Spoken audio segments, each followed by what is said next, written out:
Ambassador Crix's mandibles clicked nervously as he watched the human delegation's ship approach the quarantine zone. The sleek Earth vessel, laughably primitive by galactic standards, sailed past warning beacons that had marked the deaths of 12 previous expeditions. Behind him, the Galactic Council's emergency session continued in hushed, horrified tones. "They're not even slowing down," whispered Counselor Vexnar, her crystalline form pulsing with distress. "Do they not see the energy readings?" Crix had personally briefed the humans on the danger. The megastructure, an impossibly vast construct spanning 3 solar systems, had defied analysis for over 10,000 years. Every ship that crossed the outer perimeter had been torn apart by energy fields that operated on principles unknown to galactic science. Yet here were the humans, apparently treating the deadly zone like a casual stroll through one of their parks. "Human vessel Terra Nova. This is Quarantine Command," Crix transmitted, fighting to keep his voice steady. "You are approaching the termination boundary. Reduce speed immediately and—" "Yeah, we see it," came the cheerful reply. Captain Maria Vasquez's face appeared on screen, grinning as warning klaxons blared around her. "Pretty light show you've got here. Our readings are fascinating." "Captain Vasquez, you don't understand. That energy field has destroyed every—" "Oh, we understand perfectly," Vasquez interrupted. Behind her, Crix could see human crew members actually laughing as critical danger alerts flashed. "That's why we brought popcorn. Dr. Chen, you getting this?" The view shifted to show Dr. Sarah Chen, the mission's lead scientist, studying her instruments with what could only be described as glee. "Beautiful harmonics," she mused. "The fields oscillating at frequencies that match." She paused, leaning closer to her screen. "Captain, I need you to do something that's going to sound crazy." "My favorite kind of request," Vasquez responded. "Broadcast whale songs. Specifically, humpback mating calls. Maximum amplitude." The council chamber erupted in chaos. "They'd gone mad," Vexnar shrieked. "They're committing suicide with aquatic mammal sounds." But Crix watched, antennae rigid with shock, as the Terra Nova began broadcasting the bizarre audio across all frequencies. The energy field that had annihilated the galaxy's finest ships seemed to ripple. The deadly crimson glow shifted to a softer blue. "Ha! Called it." Dr. Chen's voice rang out. "The field's not a weapon. It's a fear response detector. Look at the pattern modulation." "You mean?" Crix struggled to comprehend. "The structure's defense system targets fear pheromones and stress hormones," Chen explained, as casually as if discussing weather. "Every species that's approached it has been terrified, rightfully so. But humans process fear differently. Our biochemistry doesn't trigger the same response, and the whale songs, they're creating a null field, like noise-canceling headphones, but for death rays." The Terra Nova passed through the boundary untouched. In the stunned silence that followed, Captain Vasquez's voice carried clearly across the comm. "So, Ambassador Crix, want to join us for the tour? We brought extra popcorn." The ancient structure's interior defied comprehension. Walls of crystalline material stretched into infinity, covered in symbols that shifted and writhed when observed directly. The Galactic Council's finest xenorchaeologists had established a rigid protocol. Document every microscopic detail, run countless simulations, and above all, touch nothing. Dr. Sarah Chen ignored all of it. "No, no, no." Chief Archaeologist Cyril Max's tentacles flailed in horror as Chen placed her bare hand against the structure's wall. "You cannot simply—" "Shay." Chen hushed him, closing her eyes. "I'm listening." The assembled alien scientists recoiled as Chen began humming, then pulled out her personal tablet and started playing Bach's fugue in D minor. The tinny speakers seemed absurdly inadequate in the vast chamber, yet something remarkable happened. The symbols on the walls began to pulse in rhythm with the music. "Impossible," whispered Vexnar, her crystalline form flickering with disbelief. "The structure is responding. Not impossible, Chen replied, her fingers now tracing patterns on the wall. You've been trying to analyze this place like it's a machine. But look at these proportions. She gestured expansively. The ratio of height to width, the spacing of the symbols, the harmonic resonance of the chambers. It's all based on the golden ratio. The what? Cyrilnax demanded. 1.618, approximately, Chen explained, now practically dancing as she moved along the wall. It appears everywhere in human art and nature. The spiral of a nautilus shell, the arrangement of sunflower seeds, the proportions of the Parthenon. And now, apparently, in alien architecture.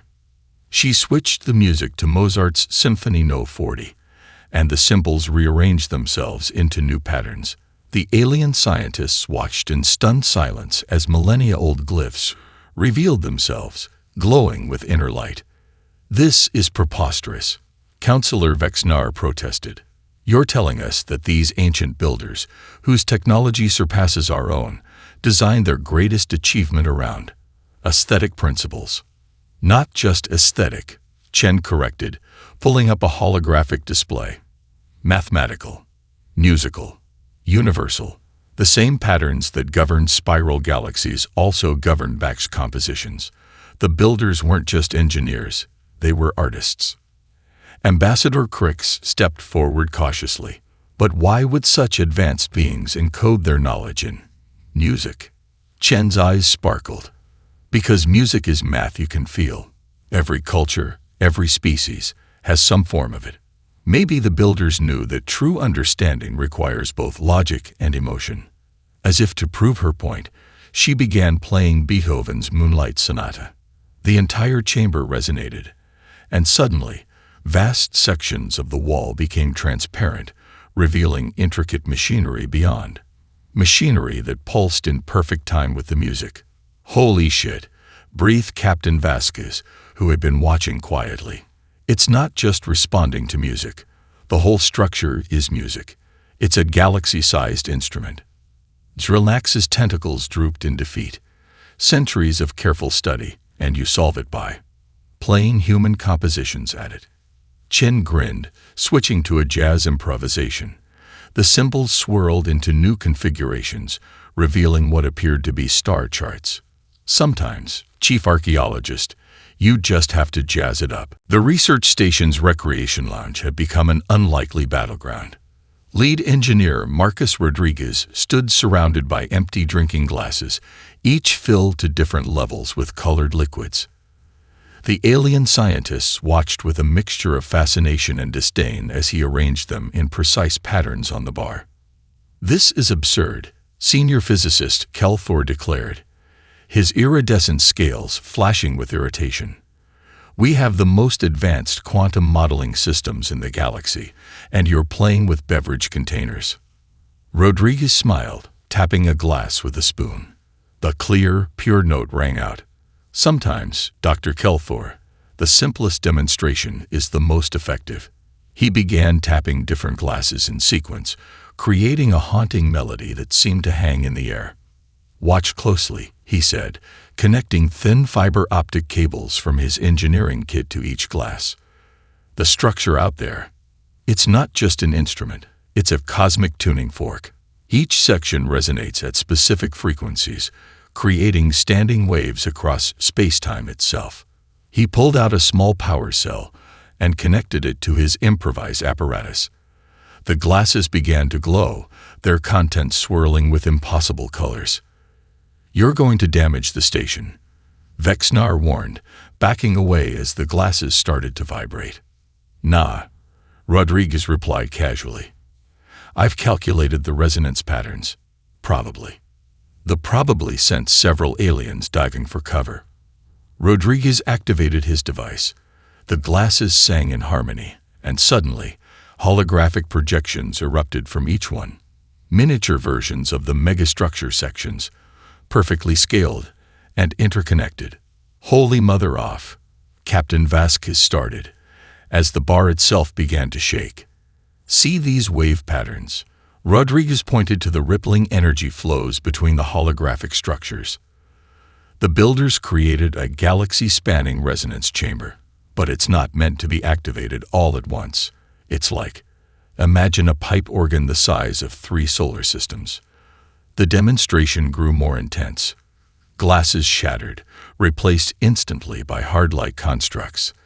The station's emergency klaxons began wailing as harmonic feedback threatened to tear the deck plates apart.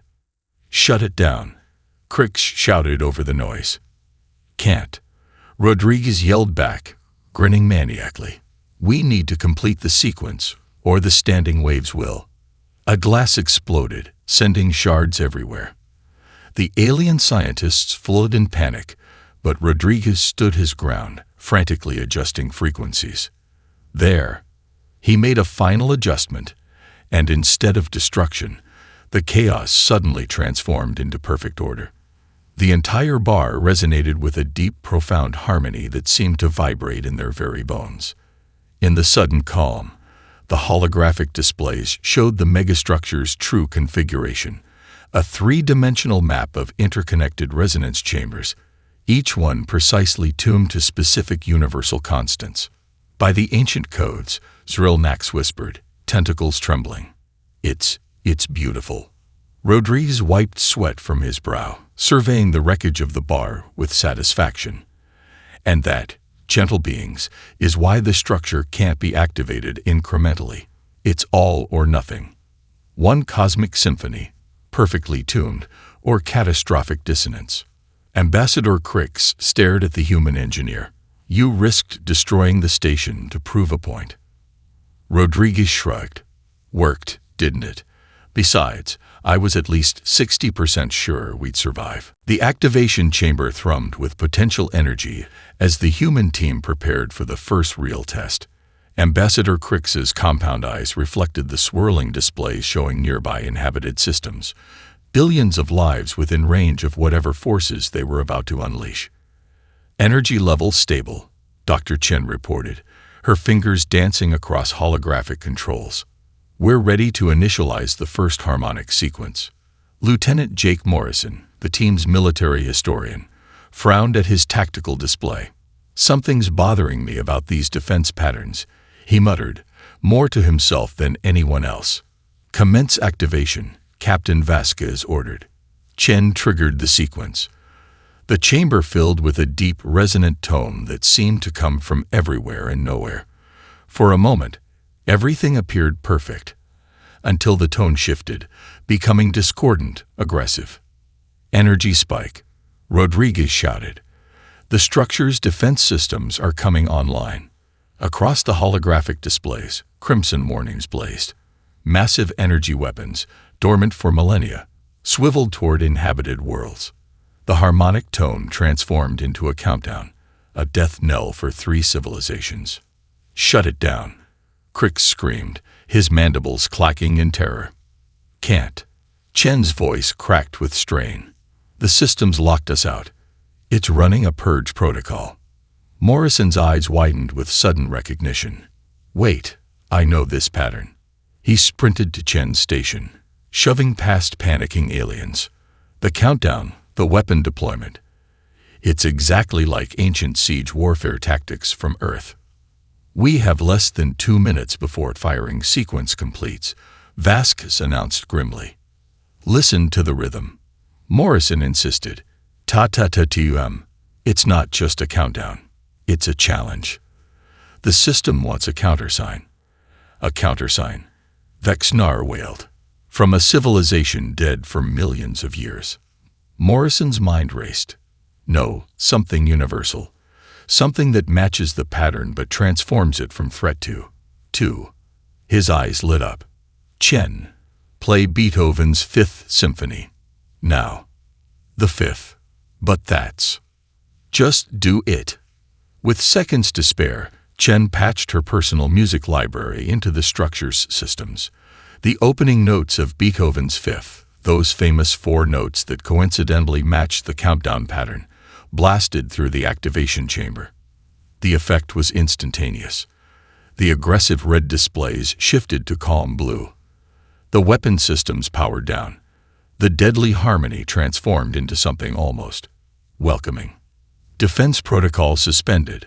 The structure's first actual communication appeared in perfect galactic standard. Cultural recognition confirmed. Welcome, inheritors. In the stunned silence that followed, Morrison slumped against a console. I can't believe that actually worked.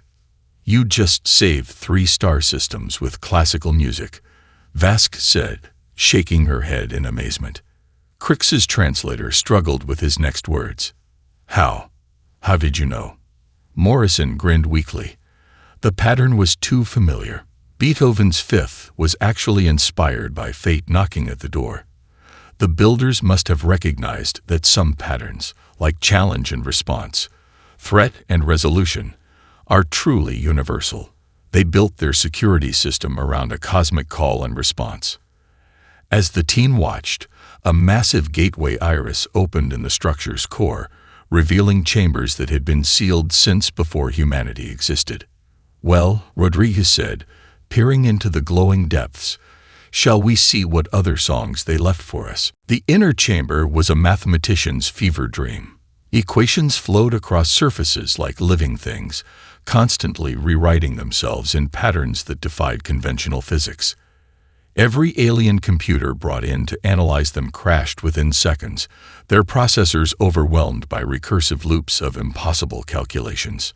Dr. Amara Okafor, the team's linguist, sat cross-legged on the floor, surrounded by failed translation matrices and burnt-out data tablets. She hadn't moved in 6 hours.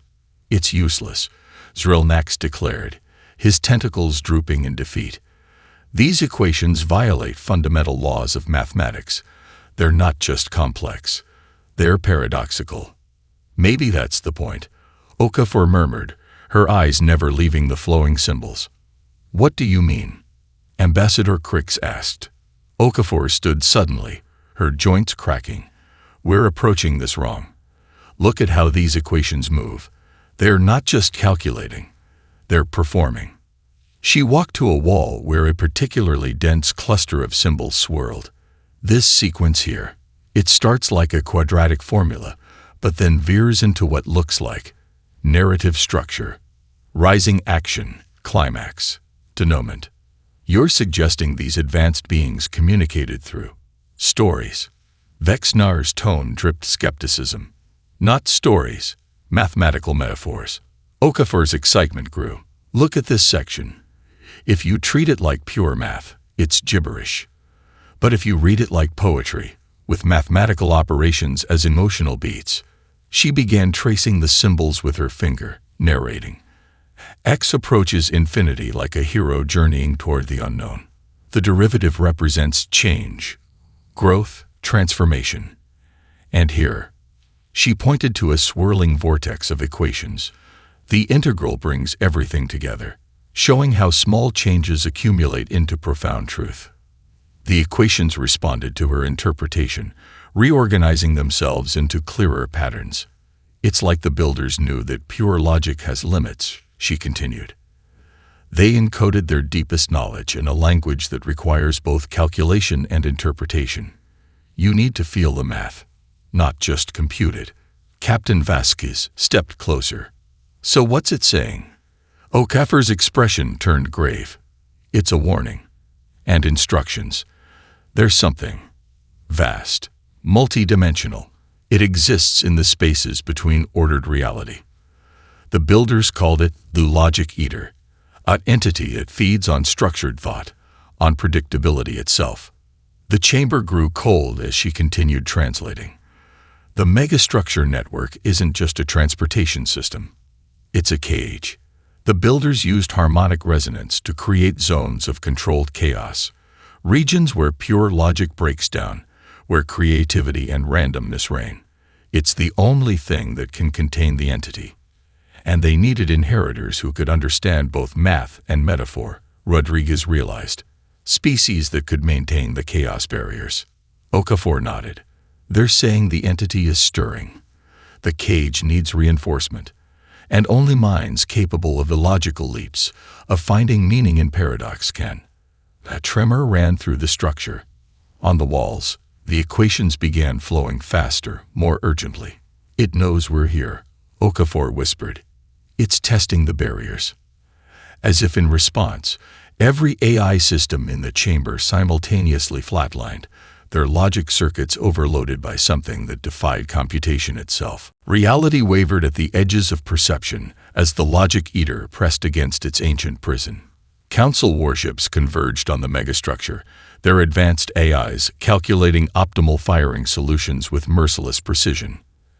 Admiral Zentar, do not engage. Captain Vasquez shouted over the comm. Your ship's systems are exactly what it wants. Nonsense, the Crixian admiral responded. We have identified the anomaly's quantum signature, preparing to fire main batteries. The admiral's voice cut off mid-sentence. On the tactical display, his dreadnought began moving erratically, its weapons powering up and targeting its own escort fleet. The entities infiltrated their systems, Rodriguez reported grimly. It's using their own logic patterns against them. Inside the chamber, Okafor worked frantically to decode more of the builder's warnings. There's something here about a failsafe, she muttered. Something about infectious disorder. Lieutenant Morrison suddenly laughed, a sound so unexpected that everyone turned to stare. Cat videos, he said, grinning maniacally. Lieutenant, this is hardly the time. Crix began. No, listen. The entity feeds on order, on logical patterns. What's the most chaotic, illogical thing human networks ever produced? Cat videos. Millions of hours of pure, inexplicable randomness. Dr. Chen's eyes widened. He's right. If we flood the infected systems with enough chaos. On it, Rodriguez was already at his console.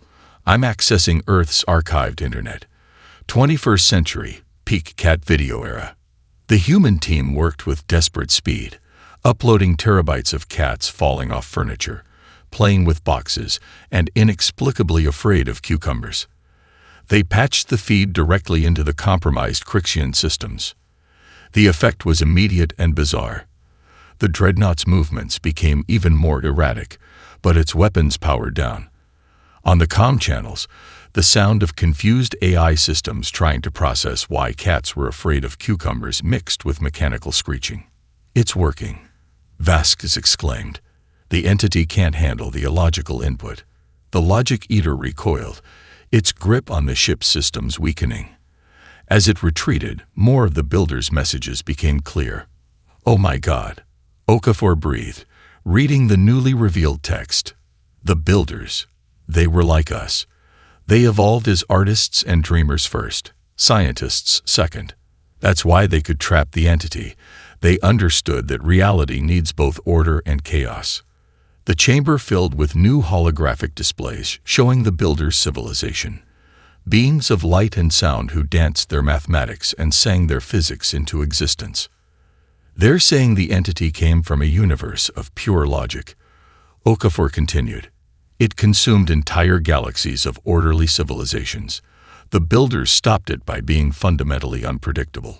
On the tactical display, more council ships arrived, their AIs primed for combat. Stand down. Vasquez broadcast. We found the solution. But you need to trust us. Sometimes the most powerful weapon against order is beautiful nonsense. The entity made one final attempt to break free, surging toward the human ship's computers. The Terra Nova's crew responded by playing jazz through the ship's systems while simultaneously running programs that generated random poetry. The logic eater fled back to its prison, thoroughly confused by humanity's paradoxical nature. Across the galaxy, ancient megastructures hummed to life. Transit corridors opened between star systems that had been isolated for millennia. The network's activation sent shockwaves through every major civilization, and the response was predictably violent. The hegemony demands immediate control of Sector 7 Transit Hub, thundered Supreme Coordinator Voss, his crystalline warships surrounding the newly awakened structure.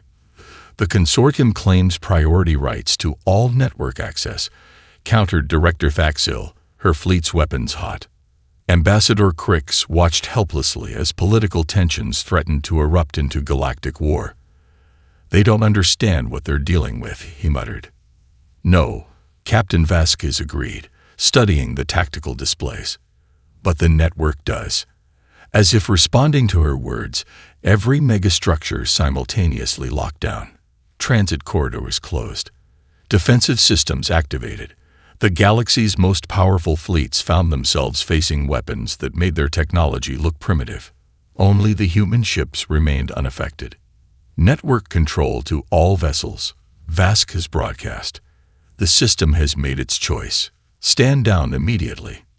This is outrageous. Voss roared.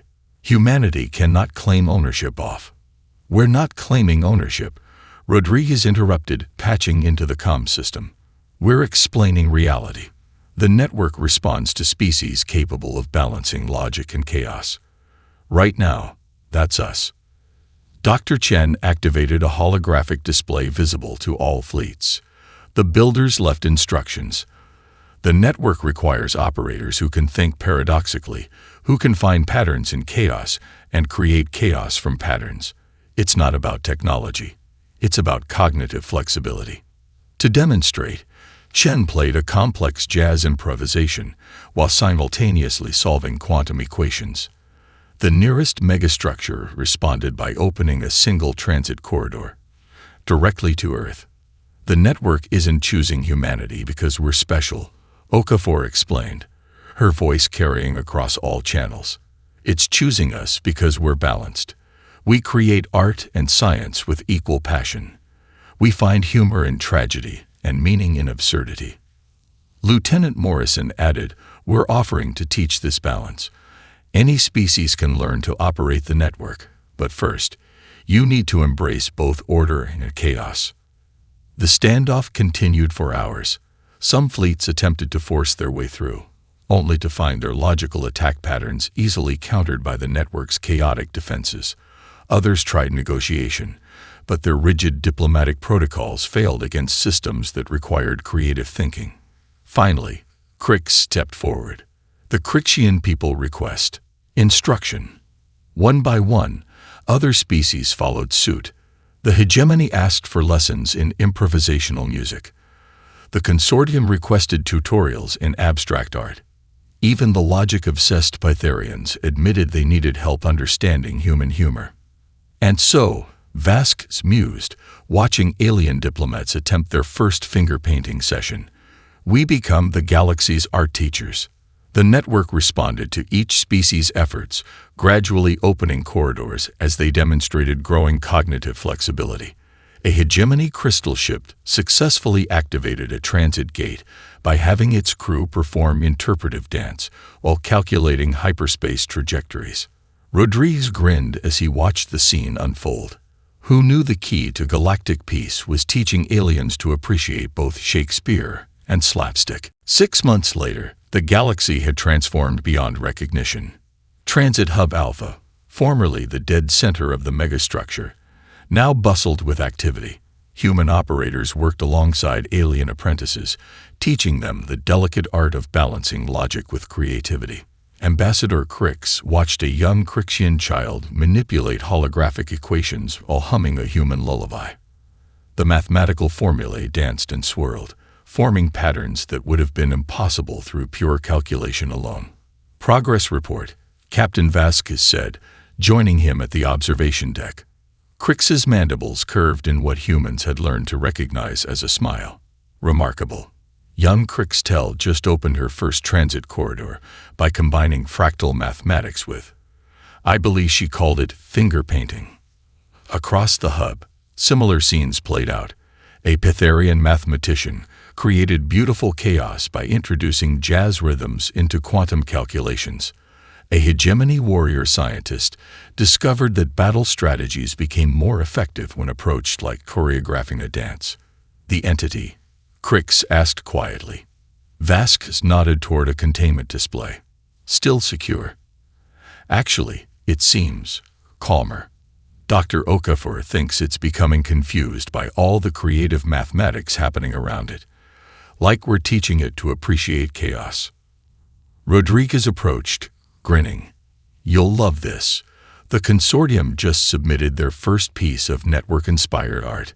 It's a sculpture that exists in 7 dimensions and tells jokes in mathematical proofs. And the transit network. Fully operational. Journey times between star systems have dropped by 90%. Trade is booming. And get this. Rodriguez pulled up statistics. Interspecies conflicts are down 78%. Turns out it's hard to wage war when you're collaborating on interpretive dance. Dr. Chen joined them, holding a data tablet. The network's showing us something new. The builders left one final message, but it only became visible once all species started working together. She activated the display.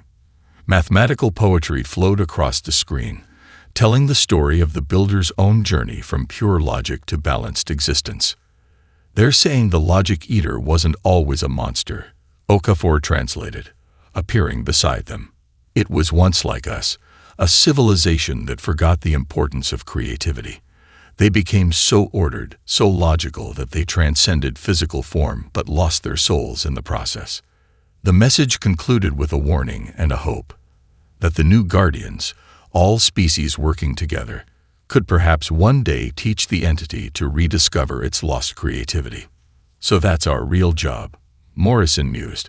Not just keeping it contained, but maybe healing it. As if in response, the network pulsed with warm light.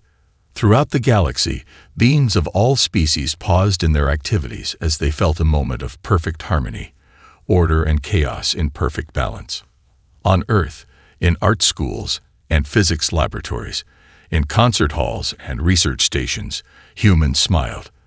They had always known, somehow, that their seemingly contradictory nature, their ability to find profound truth in silly cat videos, to see poetry in mathematics, was not a weakness, but their greatest strength. The galaxy had learned to dance to humanity's tune, and in doing so, had found its own rhythm at last.